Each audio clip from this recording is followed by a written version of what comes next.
Então, dependência química na infância e na adolescência. Bom, eu sou Carla Bica, trabalho basicamente com terapia cognitiva e transtornos aditivos em geral. Tá? E nós vamos falar um pouquinho sobre atualização e hoje, em termos de atualizações, o que nós temos, né? Então, a grande deixa hoje em dia é trabalharmos com prevenção ao uso de substâncias e comportamentos aditivos.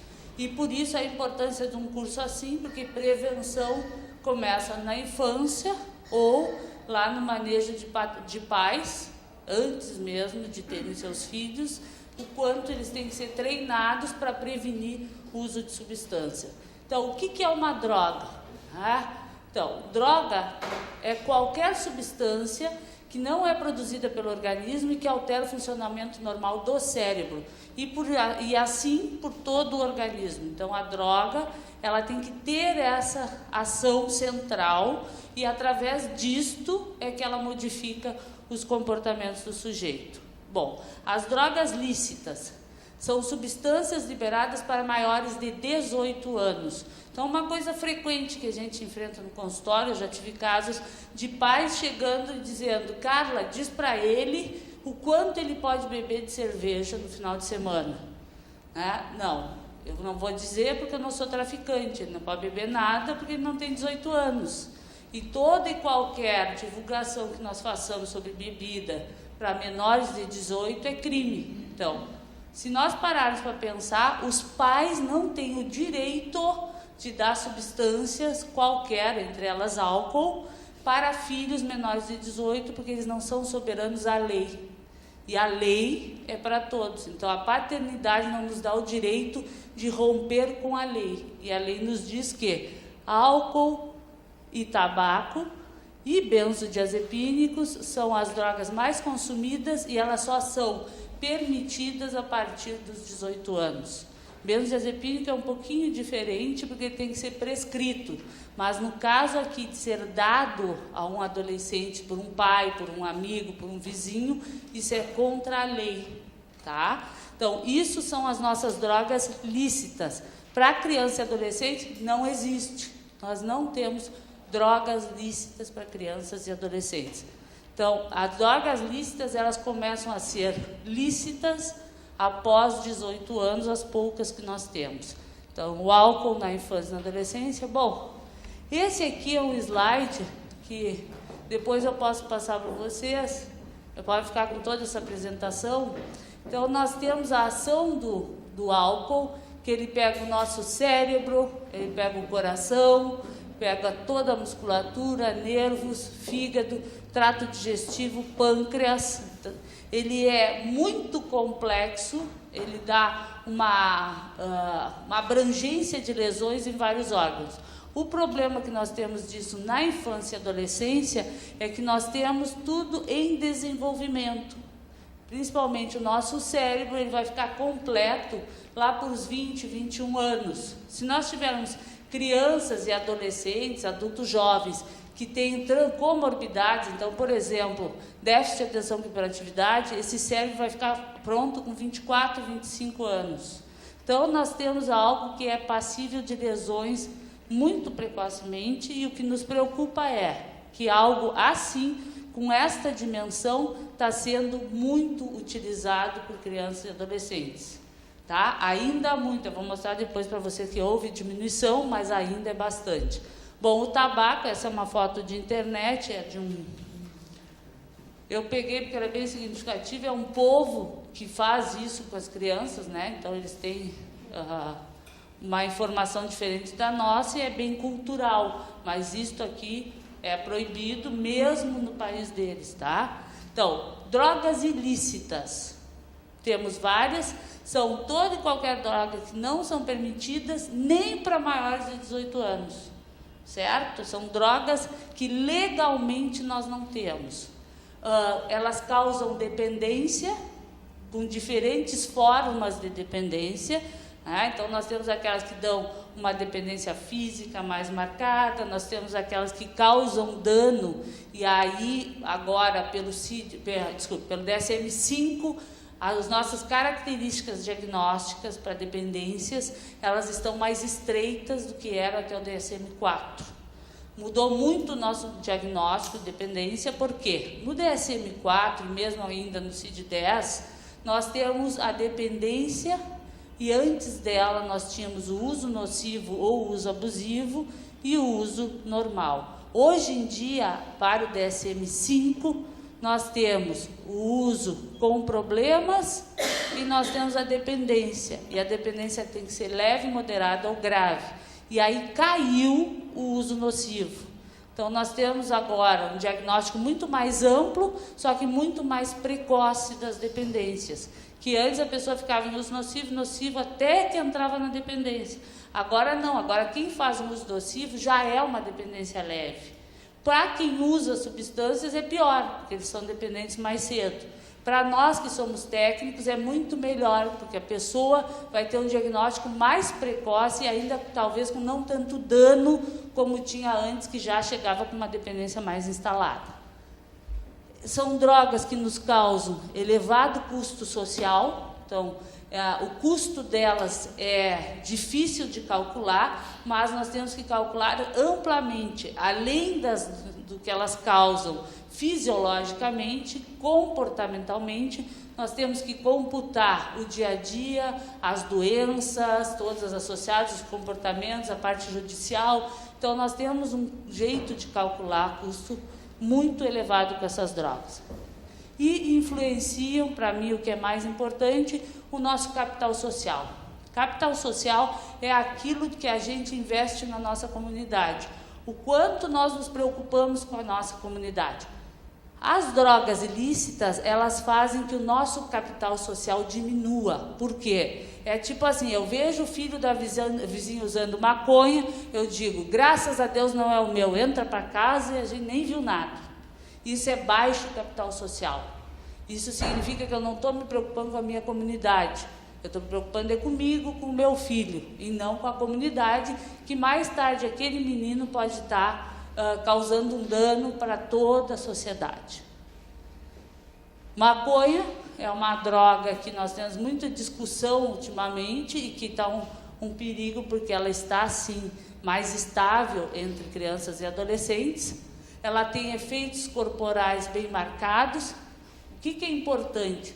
É nós conhecermos esses sinais para um diagnóstico muitas vezes ocular, né? Então entra no consultório, eu entro na escola, eu entro no clube e eu tenho uma ideia já muito pelo que eu estou vendo, né? Então eu tenho olhos vermelhos, diminuição da pressão intraocular, que aí é com os médicos, secura na boca, a pele com uma sensação de frio e calor, então o adolescente se queixa disso muitas vezes, aumenta a frequência cardíaca, diminui, deixa os músculos mais relaxados. Então são aqueles adolescentes que começam a se queixar que fazem academia, aí querem tomar suplemento porque o músculo não reage aos exercícios. Muitas vezes é porque a maconha causa um dano, né? Ela faz um empobrecimento muscular, ela faz um consumo maior muscular. Então, é a droga que tem dado, ela está sendo estudada, que é uma droga bastante usada no Brasil, e ela, infelizmente, no Brasil, ela demonstrou muita mistura que são feitas. Então, também, além de ter o problema do uso da maconha em si, nós temos essa misturada. Então, vai resto de inseto, vai fungo, caldo de folhas da maconha, temos herbicidas, botam amônia. Então, tudo isso são fatores agregados à maconha, certo? Então, a maconha hoje, ela tem a maconha, né, o THC, tetra-delta-hidrocannabinol, o 8 e o 9, que são os aditivos que dão o barato, que são a parte psicoativa da droga. Nós temos o alcatrão e toda aquela parte que vem com a fumaça e que compõe essa substância. Nós temos outras substâncias que são os canabidiols e todos esses. E aí nós temos também essa mistureba que vai. Então, toda a droga no Brasil, ela é muito suja, ela é muito impura, certo? Cocaína, todas as drogas. E a maconha tem isso também. Então, nós temos que ter muito cuidado. E o Brasil, 5,7 nas amostras analisadas, nós tínhamos alteração nos níveis de THC. Então, o que está acontecendo? Nós temos milho transgênico, soja transgênica, nós temos maconha transgênica. Isso também está alterando muito a nossa maconha, tá? A cocaína, então, na infância e na adolescência, ela está muito mais perto do que a gente imagina hoje em dia. As lesões da cocaína são conhecidas, elas são lesões que acontecem em adultos muito gravemente, elas não têm muito relação temporal ao uso da cocaína. Então, às vezes, nós temos lesões graves em gente que usou pouco tempo, tem a ver com vulnerabilidade, tem a ver com fase de desenvolvimento cerebral, então tem outras, tem o tipo da droga que tu usa, tem as porcarias que são colocadas dentro da droga. Então, nós temos bastante alterações relacionadas ao uso de substância. O crack e o oxi, que também pega, claro que pega mais as crianças e o adolescente em situação de rua, nas crianças. Adolescentes pega também outras faixas, mas elas também não têm muita diferença nas classes sociais que o crack está pegando, tá? Só que o que mudou nos últimos anos é que crianças em situações de rua, no passado, usavam muito solvente. Então, o que a gente acostumava era que as crianças, a droga de uso inicial, eram solventes. Hoje, as crianças em situação de rua mudaram, elas já estão começando pelo crack. O oxi, aqui no Rio Grande do Sul, não é comum, né? Mas em São Paulo, aqui o crack mesmo e as suas derivações é que estão sendo mais utilizadas. Então, os efeitos do crack no corpo, né? Ela provoca ações imediatas, a longo prazo, e também causa dano mesmo na abstinência. Então, nós temos a fumaça do crack, ela entra no sangue através dos pulmões e rapidamente se espalha e chega ao cérebro em 10 segundos. O que significa isso? Ela é uma droga de uma ação muito rápida, então os efeitos cerebrais eles são rápidos. E toda droga que chega muito rápida no cérebro, ela sai muito rápido. E o que causa isso? Ela causa uma privação também diretamente proporcional. Então, ela saiu rapidamente, vem alteração. Ela é considerada uma droga barata, porque uma pedrinha de crack tu consegue muito barato. Tu consegue por R$1, R$2, às vezes. No entanto, como ela tem essa ação muito rápida, ela passa muito rápido.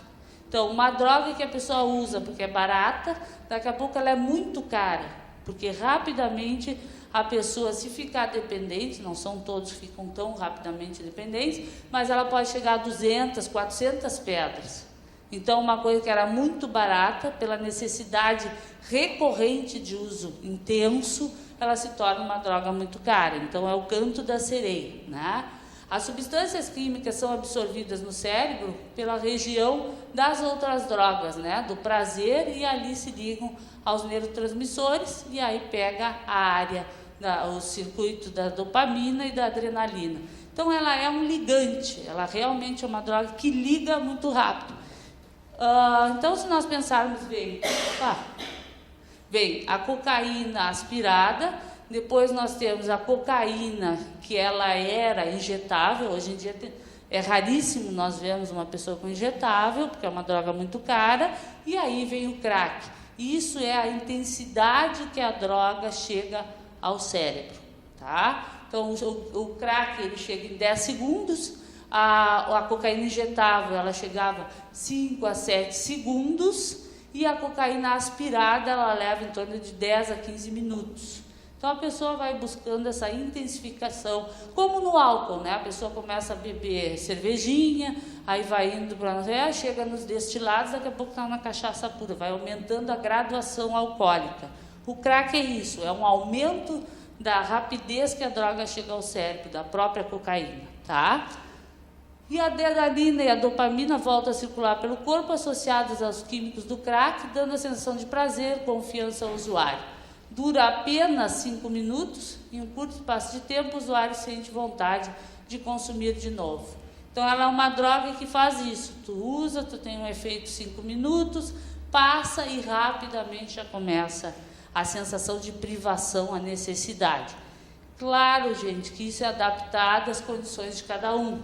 Se é uma criança ou adolescente que está lá na rua jogado, ele vai curtir mais essa abstinência e vai atrás mais rápido.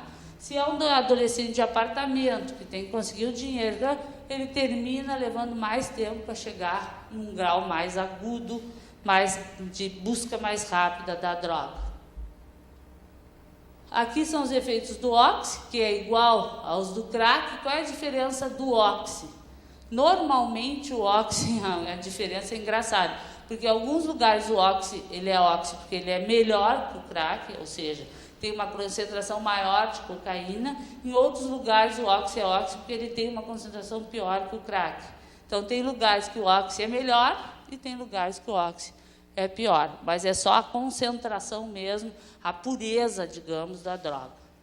Então, na boca, a fumaça é aspirada, provoca perda de dentes, queimadura nos lábios, necrose de tecidos. Então, a gente tem lesões localizadas, e isso pela combustão e pelo efeito, né, degenerativo que tem as substâncias químicas.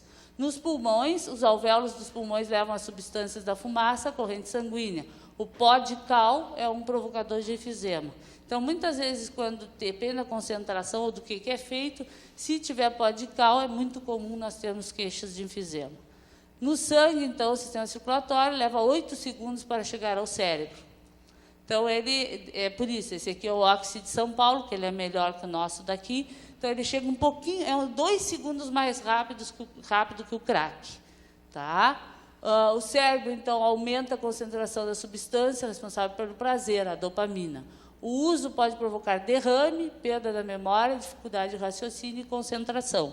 Então, por isso que as lesões acontecem muito rapidamente.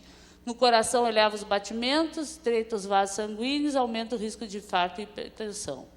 No estômago, leva a vômito, diarreia, fígado e rins, elimina as toxinas da droga, sobrecarregando os órgãos e levando a inflamações. Então, tem casos que a gente tem perdas renais, né? Nós temos pacientes que precisam de diálise. Tá?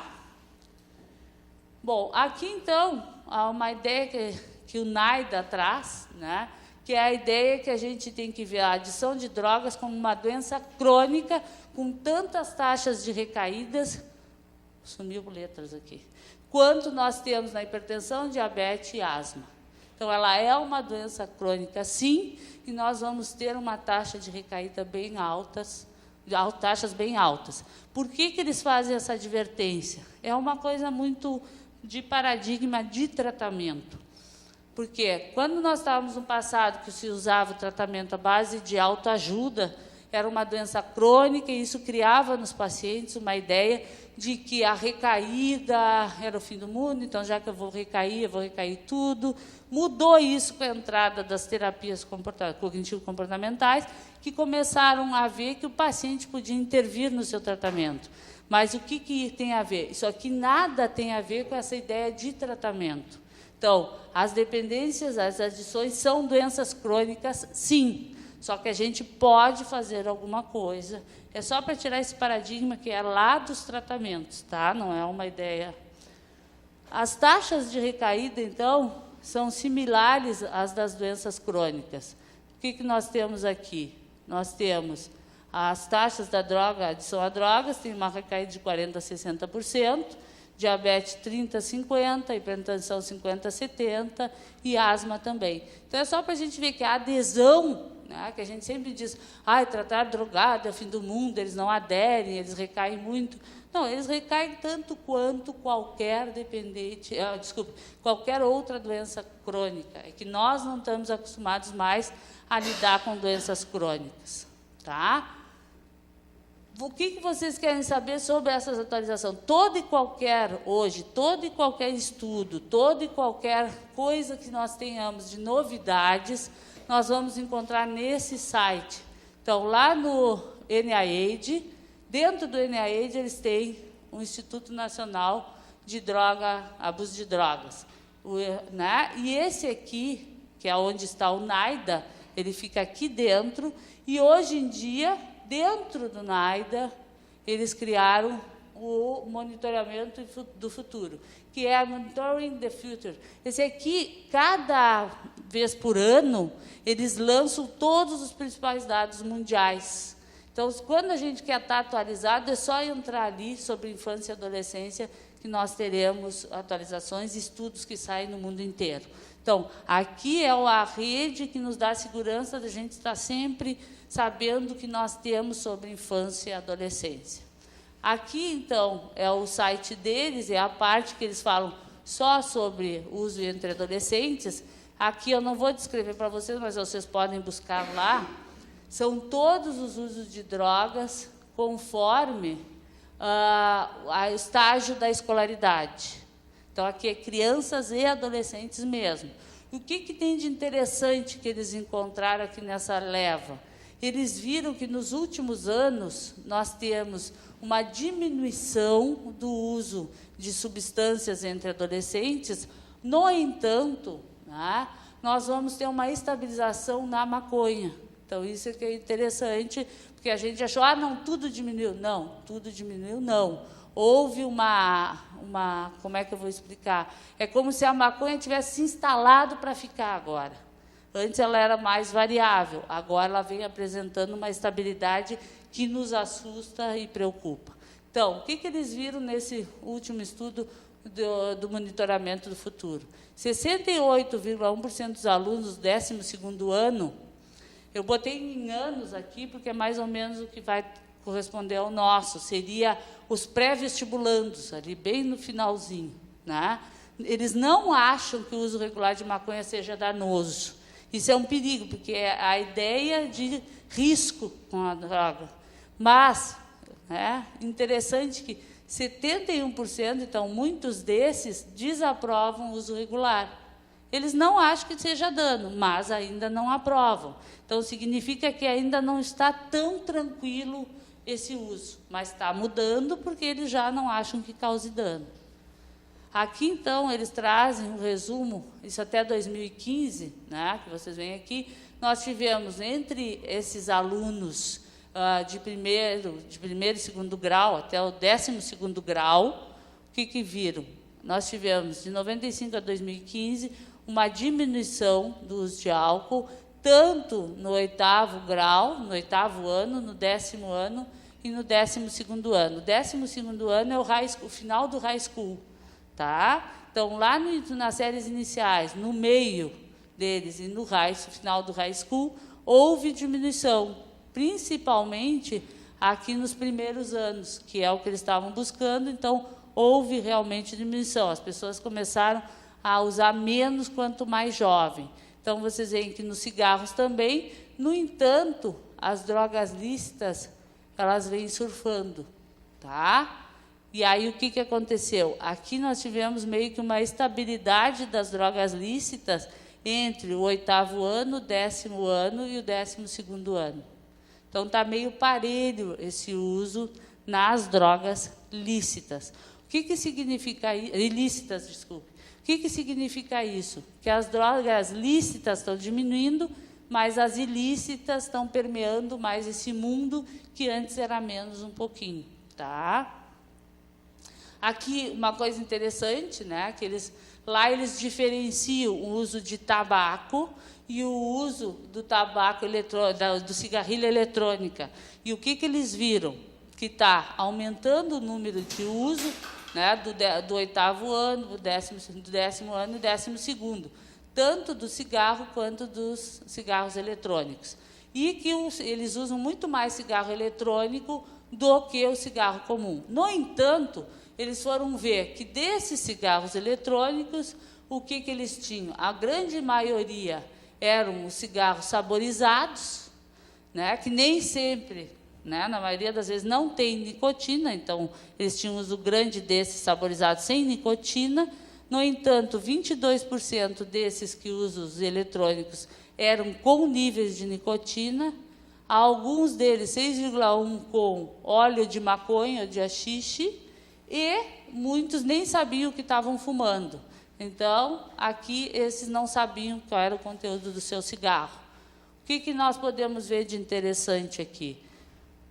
Gente, o hábito de fumar. Então, no momento que tu está com cigarro eletrônico, mesmo sendo saborizado, é um hábito que tu está criando.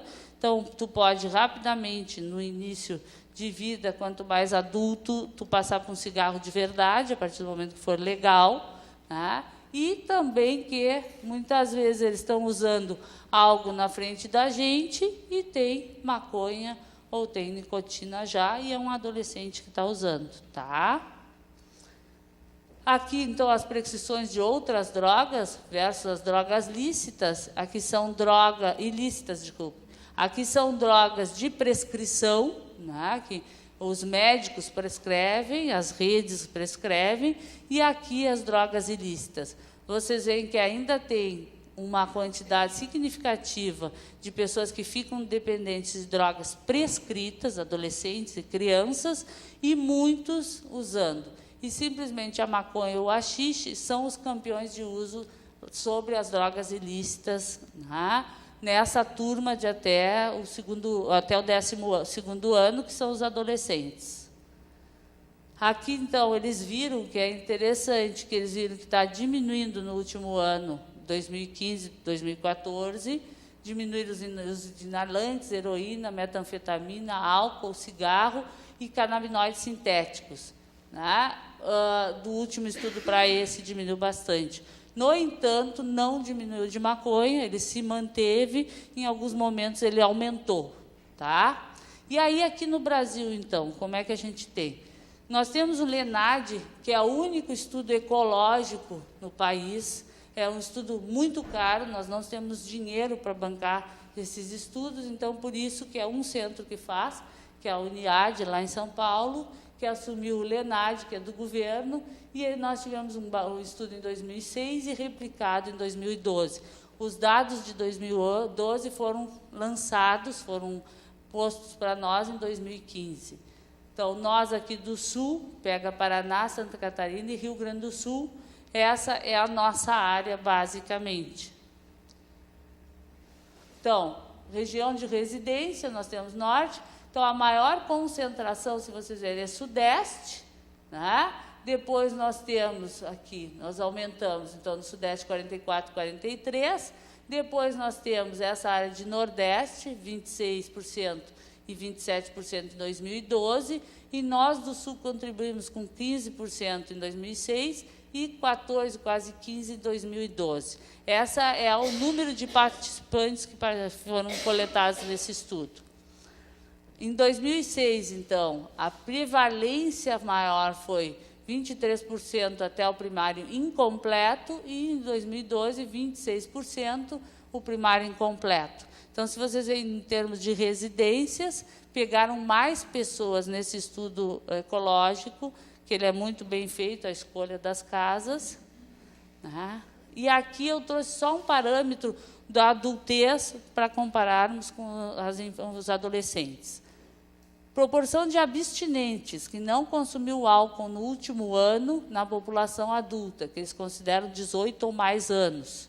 Em 2006, nós tínhamos dos homens 35% de abstinentes e que bebiam 65%. Das mulheres, 59% de abstinentes e não abstinentes, 41%. Então, em 2006, 48% da população não bebia. Tá? Em 2012, isto aumentou. Nós temos 50% da população que não bebe. Tá? Então, nós temos um empate técnico aqui. O que quer dizer? Quando nos dizem os adolescentes, todo mundo bebe, ou a pessoa mais velha que nos procura e diz, estou com problema, mas todo mundo bebe, não é verdade. Ou, em 2012, nós vimos que as taxas empatam. Metade da população do Brasil não bebe. Tá? Por que é importante esse dado? Para nós termos como usar com adolescentes que normalmente nos dizem, nas festas todo mundo bebe. Não é possível. Se na idade adulta, metade da população não bebe. Tá? Então, dentro da regularidade do consumo de álcool, na população que não é abstinente, né? Claro, né? Porque aqui não bebe, não bebe. Então, nós temos aqueles que bebem pelo menos uma vez por mês. Nós tínhamos, em 2006, 42% que bebiam uma vez por mês. Em 2012, ou por semana, desculpe. Em 2012, aumentou para 53%. E, pelo menos uma vez por semana, de 58%, houve uma redução, menos de uma vez por semana, desculpe, houve uma redução para 47%. O que significa isso? Nós tivemos, sim, uma diminuição de pessoas que bebem com frequência semanal. Houve essa diminuição na idade adulta. Tá? Também, o que nós tivemos? Uma diferença de experimentação de álcool. Então, na idade adulta, nós tínhamos pessoas que bebiam em 43% dos homens, 64% das mulheres. Em 2012, diminuiu para 35% dos homens e diminuíram as mulheres para 51%. Isto na idade adulta. Aqui vocês veem, até 11 anos, que é uma taxa importante. Antes nós dizíamos, a experimentação iniciava depois dos 10, 11, 12 anos. Nós já temos uma experimentação alta para menores de 11 anos. Então, a criançada está experimentando muito cedo no país. Né? Então, vocês veem que em 2006 tínhamos 4%, em 2012 já houve um aumento para 5%. Isso, em termos de infância, de crianças, é um aumento bem significativo, bem preocupante. De 12 a 14 anos, em que a gente já sabia que eles estavam mais expostos, nós tínhamos, em 2006, 9%. Olha aqui. Então, houve uma diminuição, mas houve um aumento de experimentação precoce. Tá? Então, isso nos diz que os que estão hoje na adolescência, fase adulta, jovem, estão bebendo menos. No entanto, como nas próximas pesquisas, como houve um aumento da experimentação precoce, provavelmente nós teremos mais pessoas com problemas se eles seguirem, né, nesse uso. Então, de 15 a 17 anos, em 2006 nós tínhamos 35, aumentou para 37 a experimentação. Então, houve um aumento mais cedo, depois aumentou a experimentação com 12 a 14 e aumentou a experimentação de 15 a 17 anos. E aí diminuiu a experimentação na idade adulta. Isso significa que as pessoas estão experimentando mais cedo. Nós estamos diminuindo a nossa experimentação. Então, a idade em que começaram a beber regularmente nessa população adulta. Então, em 2006, até 15 anos, 8% começou a beber regularmente. Em 2012, já 14% estavam bebendo regularmente até os 15 anos. De 16 a 17 anos, era 16%, aumentou para 17%. E na idade adulta, um beber regular, nós tínhamos 76% e caiu para 69%. O que significa isso? Se eu tiver esse corte só na fase adulta, eu vou dizer, pô, legal, está diminuindo a experimentação. Não, é que o pessoal está começando a experimentar bem mais cedo ainda. Nós não estamos conseguindo prevenir o bem mais cedo. Obrigada. Aqui a prevalência do BIND entre adultos, né? Nós tínhamos um total de BIND de 45% em 2006, agora as pessoas estão tendo BINDs maiores, 59%. Nós tivemos um aumento de 31% de 2006 para 2012. Beber em BINDs é aquelas bebidas que as pessoas vão lá e bebem todas. Então, isto é muito preocupante, porque beber em BIND está mais associado a acidentes de trânsito, violência doméstica, violência com crianças. Então, todos esses fatores sociais pioram no beber em BIND. Aqui é o BIND por classe social, então, olha que interessante. Não há muita diferença, exceto a classe A, que está meio estável. Então, nós tivemos um aumento em todas as classes sociais. Todas elas estão bebendo mais em BIND. Então, isso é o que mostra que nós não temos muita diferença. Quando a pessoa começa a beber, ela não tem diferença da sua classe social. O que muda é o tipo de substância, ou seja, os mais pobres bebem mais cachaça, os mais ricos bebem mais uísque, e assim vai. A prevalência, de acordo com o DSM-4, por gênero, entre 2006 e 2012. Então, a prevalência de dependência de álcool. Antes, nós tínhamos os homens com 4,5 e baixou a dependência de abuso de drogas de 2006 para a dependência. Então, o que a gente viu aqui? As pessoas, os homens, abusavam drogas de álcool. Só um pouquinho, deixa eu achar meu pensamento. Então, os homens em 2006, né, abusavam de drogas, de álcool, mais do que eles abusaram em 2012. As mulheres abusavam mais em 2006 do que abusaram de álcool em 2012. Porém, nós tivemos também uma queda da dependência de álcool de 2006 entre homens para 2012 entre homens, certo? Aqui uma coisa interessante é que as mulheres de 2006, elas aumentaram a dependência para 2012.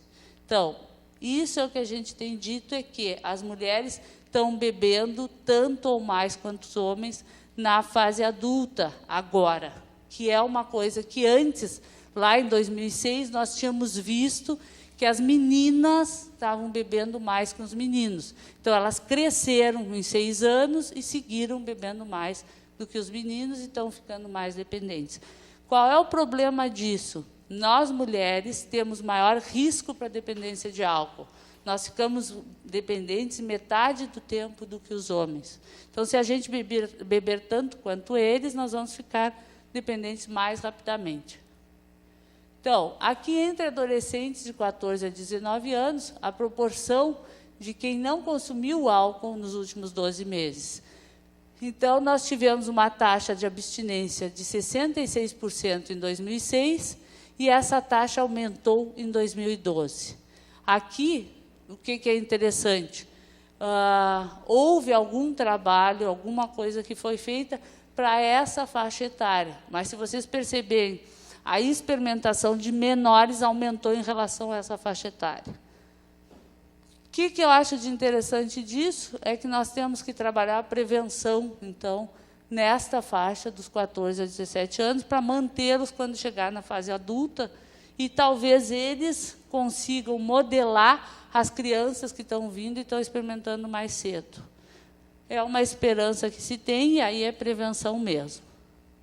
Uso regular, né, em um dia regular de uso, os adolescentes não abstinentes estão bebendo o quê?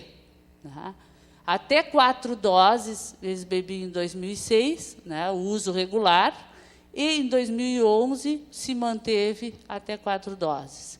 5 doses ou mais também se manteve. Então, nessa faixa etária que nós vimos a maior estabilidade de 2006 para 2012. A faixa do adulto diminuiu e a faixa do bem pequeno aumentou. Diga. Sim, houve uma inversão só porque as meninas estão bebendo mais nessa faixa. Sim, mas a taxa se manteve às custas da diferença de gênero. Sim, mais do que isso aqui, também em termos preventivos, é importante, né? Porque a gente tem que fazer uma abordagem maior sobre as meninas. Só que aí depois, né, a gente pode ver que esses meninos que diminuíram o uso regular de álcool, né, que eles diminuíram o seu uso, eles aumentaram o uso de ilícitas. Então, está se confirmando uma transição que já vem nos últimos estudos já há bastante tempo, que é as meninas ficarem mais dependentes de álcool e os meninos mais de ilícitas. Ou as meninas mais de lícitas e os meninos mais de ilícitas. Então, a idade de experimentação nesses adolescentes, né, então aqui que está a diferença também, então até 11 anos, em 2006 a experimentação aumentou agora em 2012, de 12 a 14 anos a experimentação diminuiu, tá, e de 15 a 17 anos a experimentação aumentou. Então, são as duas áreas que a gente vê, e bebida sempre muito às custas das mulheres, das meninas. A idade que começou a beber regularmente entre os adolescentes, né? Em 2006, o beber regular, nós tínhamos 69% entre os 14 e 17 anos, e aí nós tivemos um aumento para, em 2012, 72%, aumentou 3%. Mas aqui o beber regular diminuiu nessa faixa. O que acontece? né?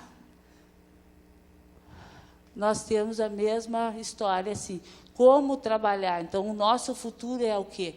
Trabalhar, principalmente o pessoal da infância e adolescência, é trabalhar que a gente consiga conter isso e diminuir esses dados, que nós tínhamos um aumento, tivemos um aumento, vocês veem de novo, né, que a mulher aumentou um pouquinho, o homem se manteve.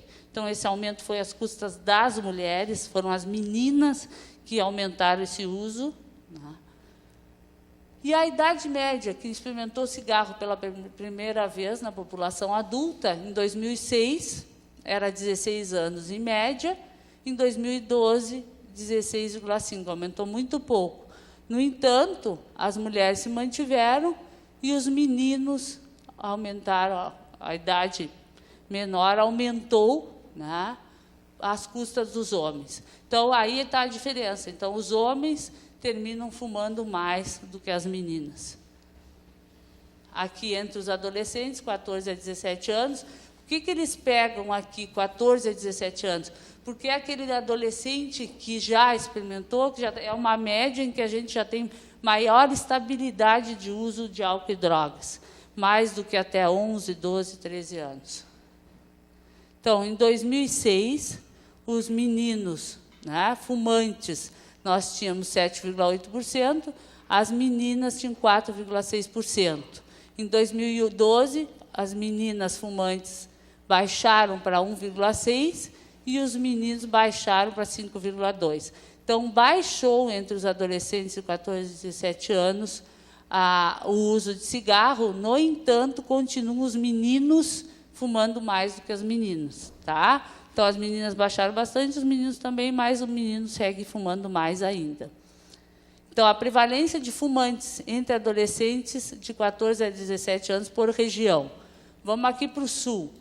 Considerando que o Sul é Paraná, Santa Catarina e Rio Grande do Sul, o que nós encontramos? Uma taxa de adolescentes, em 2006, de 8,9% e caiu para 4,1%. Tá? Nós tivemos uma queda significativa. No entanto, gente, não foi decorrente de nenhum, foi alguma variação geral ou dos outros estados. No Rio Grande do Sul, nós não tivemos nenhuma atitude preventiva maior, nenhuma ação maior que justificasse essa queda. Tá? Então, ou foi uma queda por alguma coisa decorrente de educação, que pode ter mudado, ou algo social, mas não uma ação nossa, né, que tenhamos feito algo para mexer nisso. Então, fumantes por classe social, de 14 a 17 anos, né, nós tivemos uma estabilidade, né, o que melhorou foi na classe A e B, que foi os que diminuíram, um pouquinho na C, e diminuiu a D e a E. Então, nós tivemos uma diminuição em todas as classes sociais do número de fumantes. Então, vocês veem que na Zona Sul, nós tivemos todos uma queda que a gente não sabe muito bem. É isso que a gente vai ter que ver. Mas é interessante.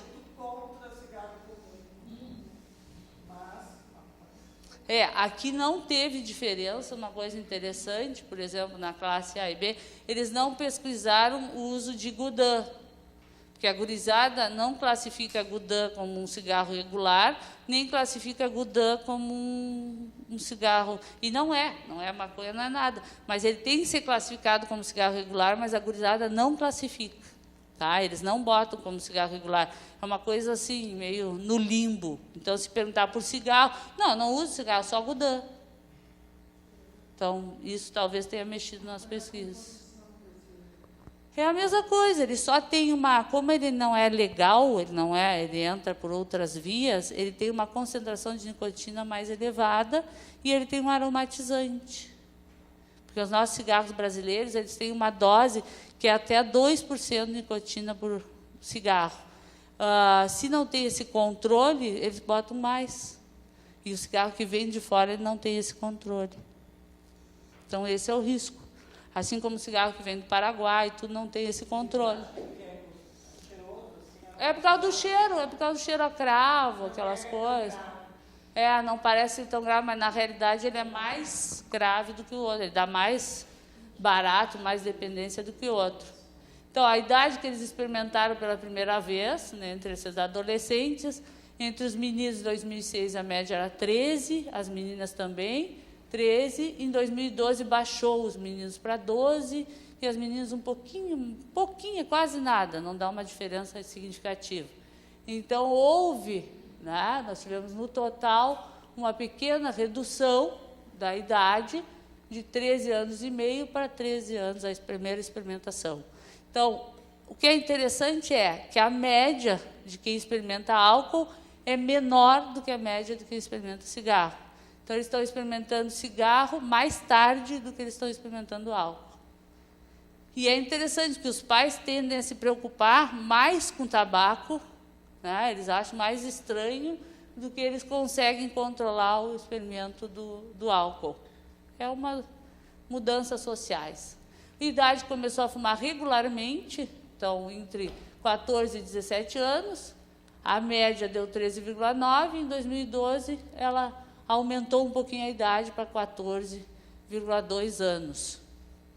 Já foi um progressinho para fumo regular, mas, de novo, eu não sei até que ponto nós temos uma interferência da maconha, substituição. Tá? E isso é muito comum do adolescente muito jovem, ele dizer, não, cigarro faz mal, então eu fumo maconha. Então, não, cigarro não, tá louco, não fumo nada. Eu fumo é maconha. Maconha, não, maconha não faz tanto mal quanto cigarro. Tá? A média, então, que fuma por dia entre esses adolescentes, a média de cigarro que eles fumavam era 10,8, 10 cigarros a 11 por dia, e aí aumentou a quantidade. Certo? Então, isso é que é interessante. Os que estão fumando, aumentou um pouco o número, diminuiu o número de fumantes na cidade, mas aumentou a dose do cigarro dos que ficaram fumando. Então, isso aumentou a gravidade dos que fumam, são mais graves. Aqui, há indivíduos de determinadas substâncias usadas uma vez na vida, nesse estudo, né? E o que eles viram? Tem muitos usos. Aqui são drogas ilícitas. E esse estudo é interessante. A cocaína está elevada, só que, se vocês verem, eles separaram o crack do oxi da cocaína. Então, houve, né, um uso importante de adolescentes, 2,3%, e adultos, 3,8%. Então, vocês veem o quanto adolescente está usando. Então, nós temos adolescentes, gente, com uma média elevada em quase todas as drogas que a gente pesquisa. Todas têm, nós não temos nenhuma que nos tranquilize dizendo, a morfina 0,1 e aumenta na fase adulta. Não, é que a morfina é mais fácil de acessar na fase adulta. Né? A partir de descobrires a morfina, tu vai entrar num hospital, tu vai ter uma dor. Então, a heroína se mantém estável do adolescente para os adultos, mas vocês veem que a heroína é uma droga que a gente não tem aqui. Ela tem que vir de fora, e normalmente é o adolescente que morou fora, alguma coisa assim, mas é uma droga rara. Mas vocês veem que o nosso adolescente está exposto a todas as drogas. Né? Aqui também, aqui eu repeti o slide. Então, consumo na vida e no último ano de maconha entre adultos e adolescentes. Essa na pesquisa de 2012. Vocês veem que os adolescentes, o consumo na vida é né, o que significa uso na vida? Uso na vida é quando eu experimentei pelo menos uma vez na vida. Eu experimentei aquela droga. Eu usei, eu dei um pega uma vez na maconha, eu dei um pega uma vez. Tá? Então, entre adolescentes, 4,3%, ou seja, 600 mil pessoas tinham feito uso uma vez na vida. E o uso no último ano destes, 3,4%. Tá? O que significa isso? Significa que muitos dos que estão experimentando estão ficando. Estão usando de novo, né, no último ano. Aqui nós temos entre adultos 8 milhões de pessoas, 6,8%, sendo que 3 milhões usaram no último ano. Então, os adolescentes, né, as taxas de experimentação para o uso no último ano é muito próximo, tá? É muito próximo. Aqui, então, nós vamos ter menos dependentes, mas esses aqui vão crescer, e com essa taxa de proximidade, talvez nós tenhamos, em breve, mais adultos dependentes. Cocaína aspirada, também é a mesma coisa, uso na vida dos adolescentes, 2,3%, uso no último ano, 1,6%. Nos adultos, 3,8% na vida, 1,7%. Olha aqui essa semelhança aqui, é impressionante. Eles estão usando tanto quanto gente grande. Tá? Os adolescentes estão que nem gente grande. Crack e oxi, então, os adolescentes, 1% fez experimentação uma vez na vida e 0,2%, né, tem uso no último ano. Nos adultos, 1,4% uso uma vez na vida, 1%. Aqui o que significa? Das pessoas que usaram uma vez na vida, a grande maioria fez uso no último ano. Tá? Então, algumas coisas importantes para nós pensarmos em termos de drogas, né? Bom, aqui é uma coisa que o NIDA desenvolve, então ele diz que nós temos cada vez mais usar a ciência para melhorar nosso nível de tratamento. Nós ainda temos muita coisa genética a ser descoberta com drogas, nós temos estudos genéticos, mas as respostas ainda são muito esparsas, são pequenas, são poucas. Os mecanismos, né, da interação da droga com o cérebro, todo esse funcionamento, é o que está andando melhor ultimamente, né? Então, estão pintando, talvez, as vacinas, já saiu da parte da imunologia, já foi para outro lado, então estão indo, e talvez essa interação, hoje se estuda um pouquinho mais, de novo, o sistema glutamatérgico, que esteve afastado, então agora está voltando, então a gente está estudando mais isso, e os tratamentos nós temos ainda muito pouco recurso medicamentoso. O que a gente faz normalmente? Nós tratamos sintomas, mas remédio específico, como nós temos para as outras doenças psiquiátricas, nós não contamos com muitos recursos. Nós não temos assim um remédio que diminui o quadro maníaco, um remédio que se melhora a depressão, algo tão específico nós não temos. A gente termina fazendo um pool de medicações e tratando o sintoma e não a síndrome. Então, a gente segura o impulso, nós seguramos isso, ajudamos na comorbidade, mas especificamente para a droga, o recurso é muito pequeno. Nós continuamos com coisas clássicas e antigas, que é para o álcool, para o benzodiazepínico, para os opioides, que são as lícitas, para o tabaco, mas para as ilícitas é muito complicado, temos muito poucas coisas. Aqui é uma coisa interessante, que é o efeito no circuito cerebral, e que é importante, eu botei aqui, para a gente pensar só em termos de tratamento de adolescentes. Como é que a gente tem uma criança, principalmente um adolescente, já faz parte da época da adolescência, a dificuldade com o controle, a impulsividade, a rebeldia, tudo isso pode fazer parte para alguns adolescentes. Mas o que acontece quando nós temos um cérebro adito, né? É o cérebro, desculpe, do não adito, ele tem o controle, ele consegue se dirigir melhor, ele consegue acessar a memória, ele tem tudo. No cérebro do adito, o que acontece? Ele tem uma alteração no sistema, né, da saliência, do controle, memória e tudo, e ele fica muito mais impulsivo. Por quê? Porque a droga diminui esse controle, essa coisinha assim, estabilizada que a gente tem. Então, ele fica todas essas flechas aqui, significa assim, toda mais intenso. Tudo aqui é mais intenso e isso dificulta que a pessoa controle. Por isso que, quando a pessoa faz uso de substâncias, ela fica um gatilho para outra substância. Isso justifica o porquê. Entre adolescentes, a gente diz, aquele adolescente que experimenta uma droga, ele é um caminho para ele ir para outras drogas, porque ele perde totalmente esse sistema de segurar, que é muito ligado ao juízo crítico e tudo. Os princípios de tratamento NIDA, eu trouxe aqui, que você pode acessar, isso tem em espanhol e tem ele bem descrito para famílias também. Então, é bom para usar para professores, para família. Então, ele tem uma leitura, essa aqui é uma leitura mais para nós médicos, mas tem uma leitura para a família e uma leitura para os próprios adolescentes. Então, não existe um tratamento adequado para todo mundo. Dependência química, ele é feito marcação homem a homem. Não existe. E, normalmente, eu costumo dizer que, muitas vezes, não é nem homem a homem. É o time inteiro marcando Neymar.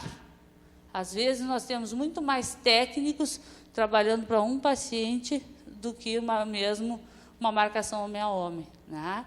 Então, às vezes, nós temos que incorporar no tratamento a terapia de família, incorporar o pessoal que faz a reabilitação, nós temos que incorporar os grupos de autoajuda, a gente incorpora o pediatra, a gente incorpora... Por quê? Porque é o único jeito que a gente vai conseguir. Então, é um tratamento caro, é um tratamento difícil, né, para conseguir uma boa recuperação, e é totalmente individualizado. Né? Então, nós precisamos ter todo esse sistema que possa ser disponível para esse adolescente.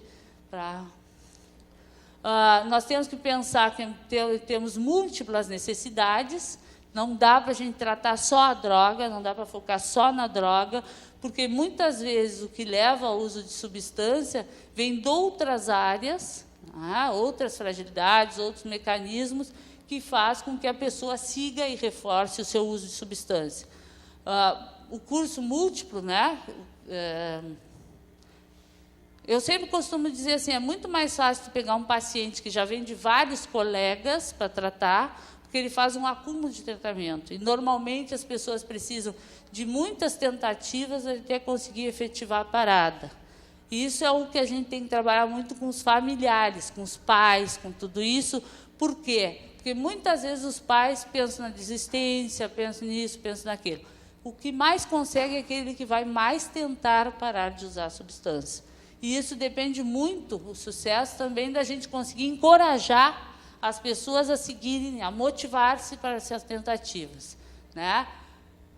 Não existe tempo de tratamento. O trabalho com terapia cognitiva para outras doenças, a gente costuma fazer a coisa bem padrão, que diz 8 a 20 sessões, blá, blá, blá, blá. Para dependência química, ou para uso de substâncias, ou para adolescentes usuários de substâncias, a gente não consegue, porque muitas vezes é um processo de tratamento que leva algum tempo. E, principalmente, se nós tivermos multiplicidade de drogas. Aí nós temos que fazer uma época para uma droga, daqui a pouco entra outra droga, daqui a pouco outra droga. Então, é um processo que a gente vai treinando o sujeito e desenvolvendo habilidades para a parada da substância. Então, nós temos que pensar em tudo, né? Eu costumo usar esse aqui eu trouxe do NAIDA, que é o mais caretinha, mas o meu pessoal entra de tudo nisso aqui. Nós temos que botar, rezar, chamar o pastor, fazer macumba, simpatia, não interessa o que nós formos fazer.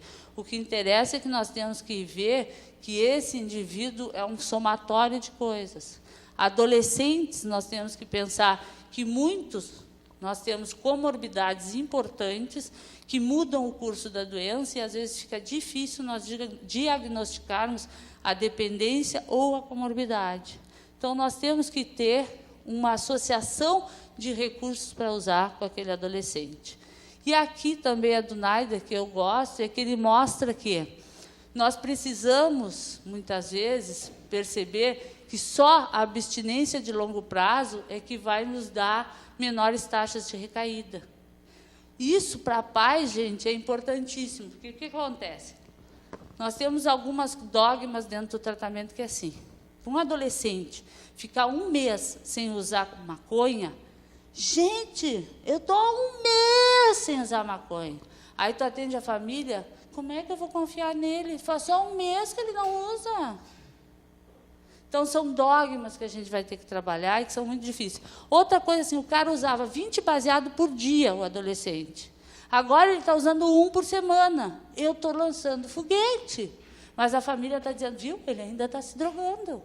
Toda semana ele usa maconha, está sempre cheirando maconha. Não, minha senhora, ele usava 20 por dia, agora ele está com 1, mas está usando. Então, a gente trabalha muito com os dogmas. E o que eu vejo mais em infância e adolescência? Eu costumo brincar, tá, gente? É brincadeira. Se eu pudesse matar todas as mãezinhas, seria muito mais fácil o meu trabalho.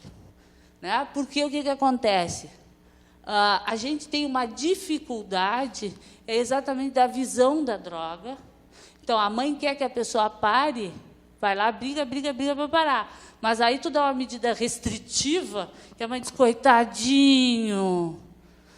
Mas por que ele não vai no show? Mas por que ele não vai ver os amiguinhos? Está sempre trancado dentro de casa, coitadinho.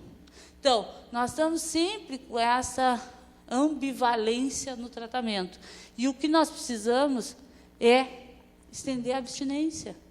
Eu tenho um caso interessante, que é um único caso que eu tenho assim, e que está servindo de modelo para os colegas e para vários outros que a gente está tentando. Então, é uma menina com adição a comportamento, não é drogas, é comportamento de risco.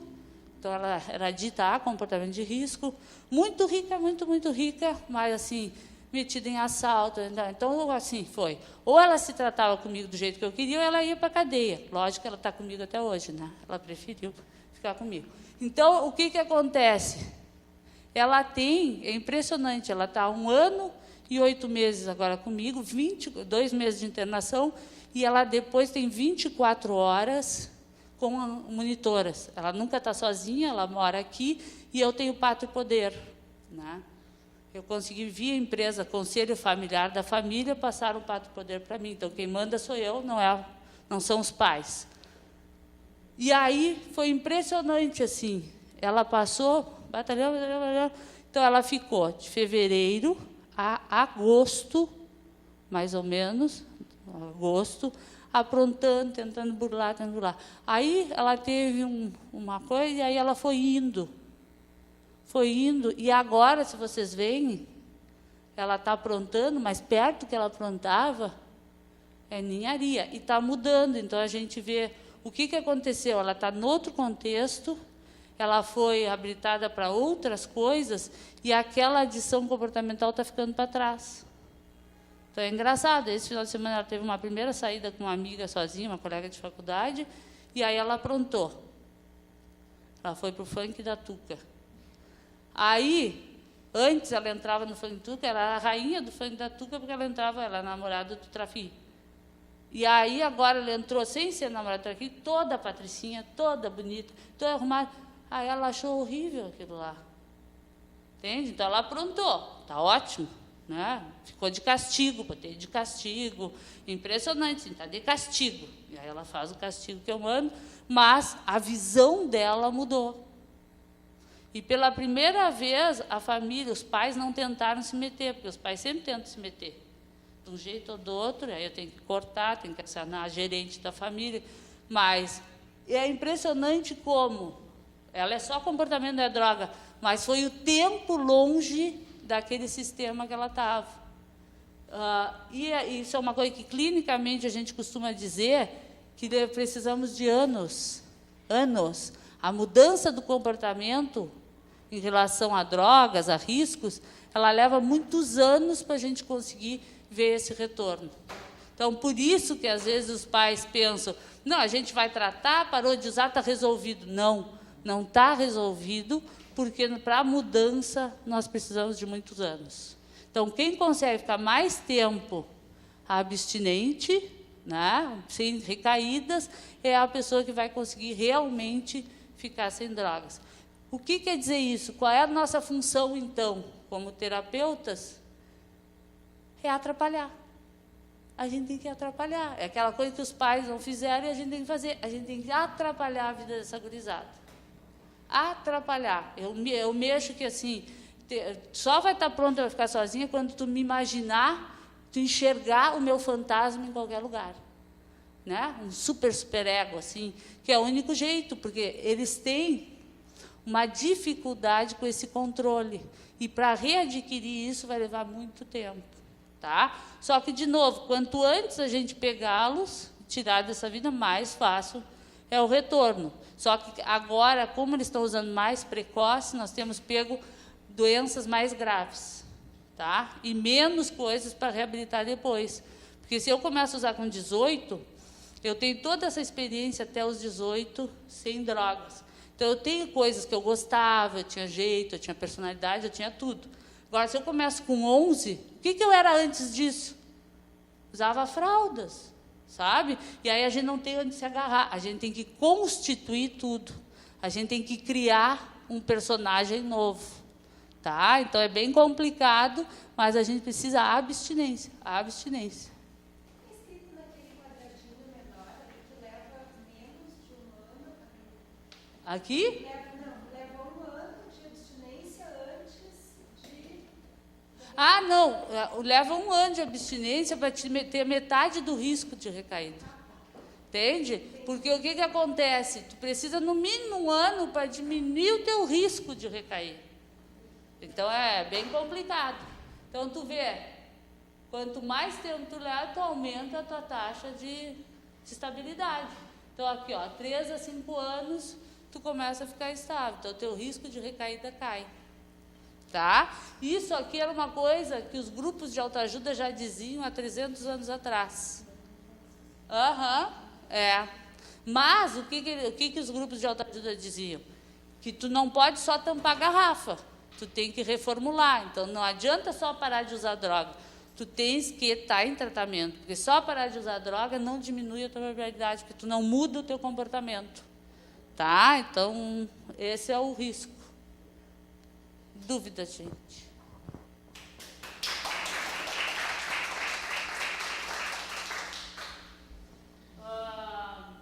Por que eu estou trazendo? Quando nós estamos falando de atualização, eu não sei se alguém vai fazer a prova da ABP. Tu vai. Então, assim, ó, quem faz a prova, não faço a prova, mas quem faz a prova, eu acho que é o pessoal. Eu não consigo te parar. Tá bom. Eu estou preocupado que tu está falando 1 hora sem beber água. Tá. Eu vou beber agora. Quem está falando, quem deve provavelmente fazer a prova da ABP é o pessoal da Uniad, é o pessoal do Laranjeira. Então, provavelmente, as questões vêm dessa coisa do LENAD toda, na infância e da adolescência, e também tem o pessoal do Uniad, que trabalha muito com prevenção e família. Então, eu puxaria bastante para o lado da prevenção. Ali no NAIDA, tu vais achar os critérios de prevenção, né? Que é, tu tens o tipo de prevenção para a regulamentação do cigarro, tudo isso entra nos critérios de prevenção ao uso de drogas, e tem lá no NAIDA também prevenção para uso a escolas e família. Então, deve entrar por aí as questões deles, e muito do LENAD, porque eles são todos do LENAD, então deve ser por aí. E também sempre pensar em efeitos de drogas, tá? E dar uma revisada em medicações, nós não temos muito, então deve cair de cigarro, que tem coisas mais estipuladas, né? Então, eu arriscaria no cigarro, que é o que a gente tem, certo? O laranjeiro, o pessoal dele não é de botar. Eu não sei se o pessoal daqui vai entrar, normalmente não entra nas outras provas, mas se entrar, aí tu vai para trânsito, tá? Vai para trânsito. A Uniad também tem violência familiar, esse é um termo que eles gostam para criança e adolescente. Né? Lá na Uniad tem um gráfico que mostra a violência, aquele ali já mata tudo. Tá? Então, deve ser por aí, não deve sair disso. São poucas, normalmente são 2. Normalmente são 2 questões. Normalmente são 2 questões, mas se forem é do pessoal de lá, de preferência. Tá? Porque é o pessoal que circula mais ali no meio da BP, então acho que deve ser de lá. Tá? Então, normalmente são 2, eles gostam de crack e cocaína. Normalmente cai crack e cocaína é alguma coisa de prevenção. Eu acho que deveria entrar álcool, né? Mas normalmente não entra. Tá? Se for o remédio, é tabaco. Não tem outro tão estruturado, tanta medicação certinha, só tabaco, primeira linha, segunda linha. Tá? Então, o que mais, gente? Tá, uma coisa assim, ó, só para lembrar vocês. O uso de álcool e drogas só aparece, assim como o sexo na adolescência, se a gente pergunta. Então, se nós não perguntarmos, nunca vai aparecer em consulta, principalmente na adolescência, principalmente porque os pais preferem achar que o guri está malandro, que pegou uma turma ruim, que ficou burro, do que drogas. Então, quando chega na gente, nós temos que fazermos essa pergunta. Sempre perguntas abertas, né? Nunca restringir. O tu usa drogas, nunca a gente vai descobrir se usa ou não, porque a resposta vai ser negativa. Tá? Então, tem que jogar verde para colher maduro, tem que jogar lá em cima para pegar pouco, certo? E ter um jeito de perguntar, e tem que ser perguntado. O grande problema nosso é que a maioria das pessoas, dos técnicos de rede básica, não pergunta sobre o uso de substâncias. E aí perde um momento importante preventivo. Gineco, pediatra, essas coisas todas. Não precisariam chegar tanta gente para a gente se essa prevenção fosse feita antes. Esses dados da estabilização do uso de maconha pode ter a ver com a liberação da maconha nos Estados Unidos, de ter começado a se parecer menos danosa, né? A coisa. Os Estados Unidos é o país que mais usa maconha no mundo, né?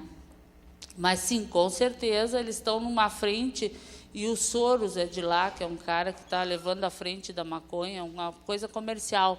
Ele já tem uma bolsa, não é bolsa é bolsa de dinheiro, assim, essas bolsas. Já está na bolsa a empresa da maconha. Então, ele já tem na bolsa uma empresa... Já estão montando tudo, as ações da empresa já estão na bolsa, é isso aí. As ações da empresa já estão na bolsa. Então, com certeza... E se tu fores olhar os filmes e tudo, estão botando mais maconha, né? Isso é sintomático. O cigarro também eles estão apelando, por isso que voltou tanto filme antigo, assim, filme de época, porque nas épocas o pessoal fumava. Então, o que eles estão fazendo? Eles estão criando muito filme de época para parecer o cigarro. Né? Então, os Mad Men, essas coisas tudo, são filmes de época para poder enfiar o cigarro. Então, tem que tomar cuidado. Muitas coisas, assim como a maconha, as doenças sexualmente transmissíveis. Tudo assim, eles não viveram, por exemplo, da AIDS, não viveram na época que se morria. Né? Eles acham que não dá nada, nem se morre mais. Eles estão com uma atitude de risco, evitação de dano muito baixa. Então, porque o que a gente sabe é que, quanto mais informação a gente dá, melhor vai ser. É porque eles não têm informação. Então, as escolas não estão informando, os pais não estão informando, e aí o que acontece? Eles se defrontam com a droga sem informação.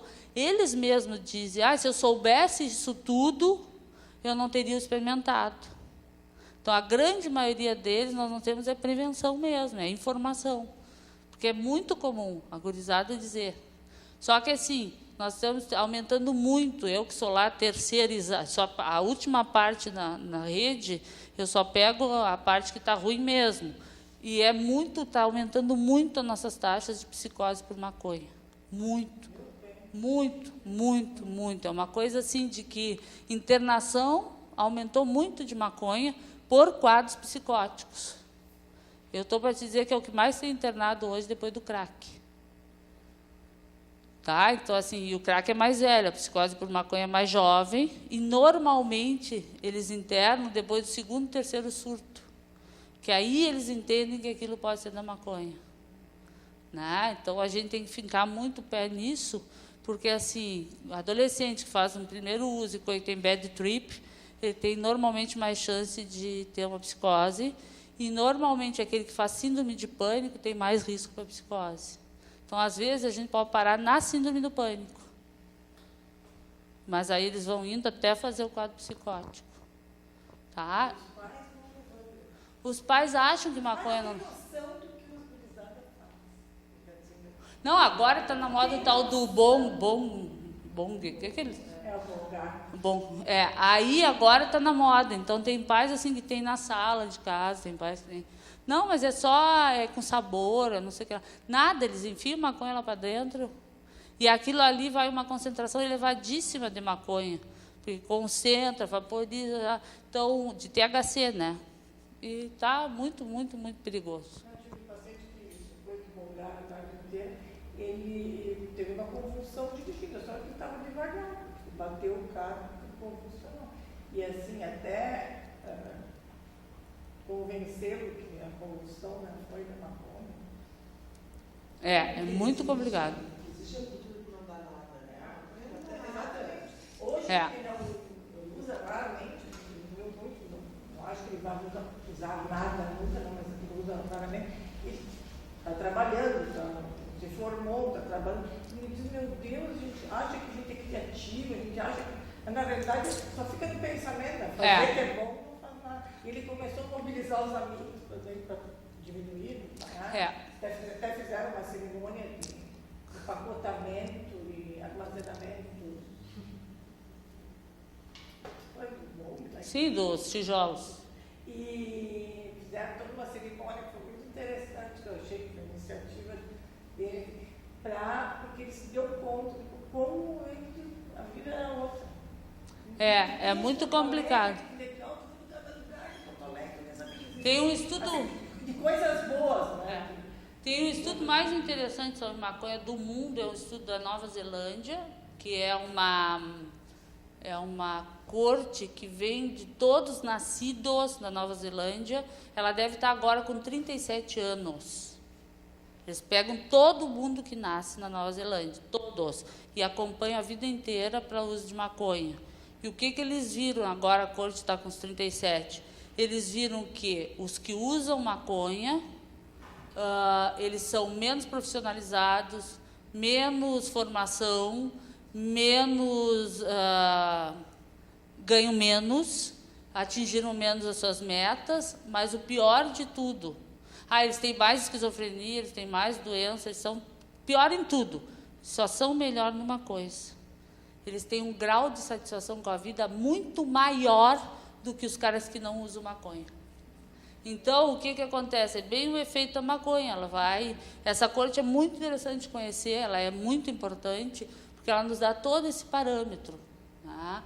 E é impressionante, as diferenças são marcantes. Assim, é uma coisa...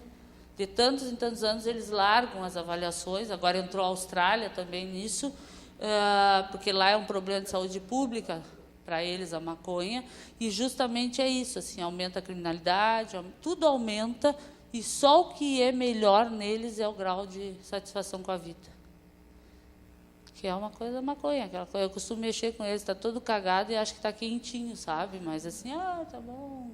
E é bem assim, eles ficam conformes, desmotivados, inconformados. Então, é uma população muito perigosa porque é um povo que dá um ônus muito grande e produz muito pouco, né? Mas essa corte vale a pena conhecer, assim, de tanto tempo a gente acompanha muito bem, os resultados deles são muito bons. Bom, qualquer coisa, meu e-mail, é só perguntar e aí eu passo para vocês, tá bom?